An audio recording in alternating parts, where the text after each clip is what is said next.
power button and keep holding volume up, and that's all. You're getting.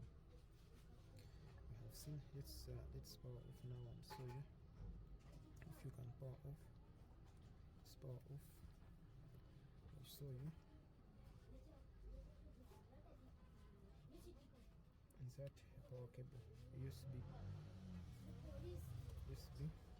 from the PC, and power button plus volume up, power button plus volume up, power button together with volume up, power button together with volume up.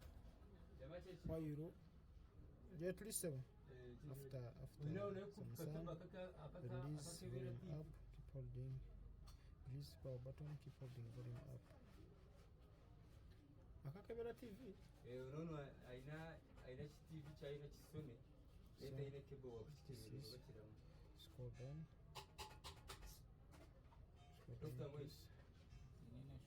oyo muleke simumanyi sijina bambi genda wale wasini yake button select.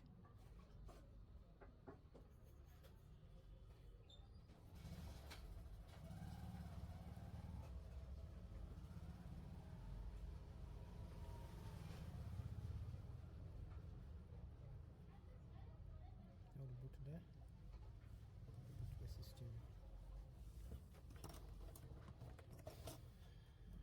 That is all.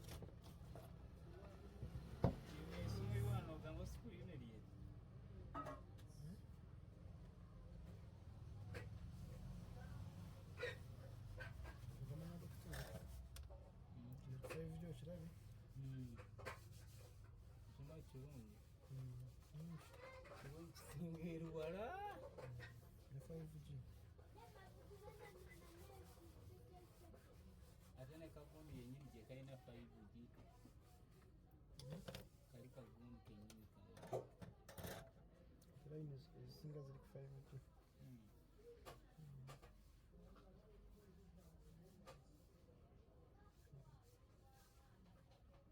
Gigabytes.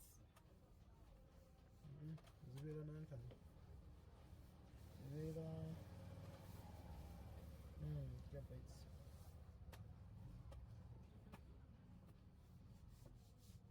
Ana wewe chaja na nini laptop ya feri ndio mwili kwa.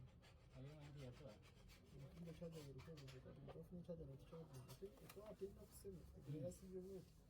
Nikati hiyo chaja kitu chaja. Waliyo mayite kola. Kumbe chaja display ko anga nafu. Kati wali wajitere. Kama steka au na ndi nchikolesa inga nchikolesa direct. Chaja anga mwile kola ni yangu. Inga bujiteka mu ngate charging. Nge charging angu on. Musaza gagenda nayo nkola shi.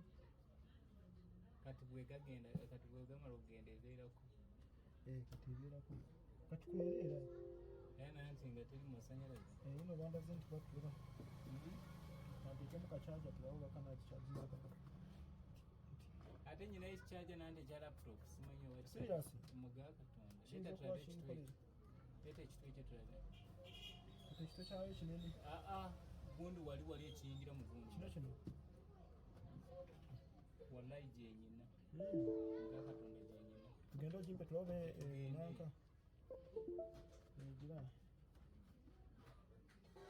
Ukola bulungi.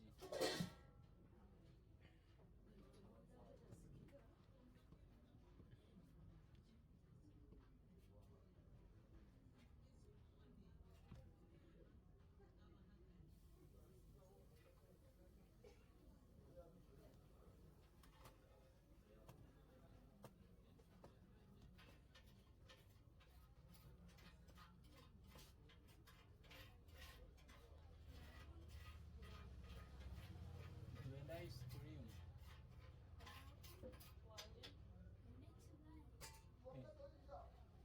I never reviewed it.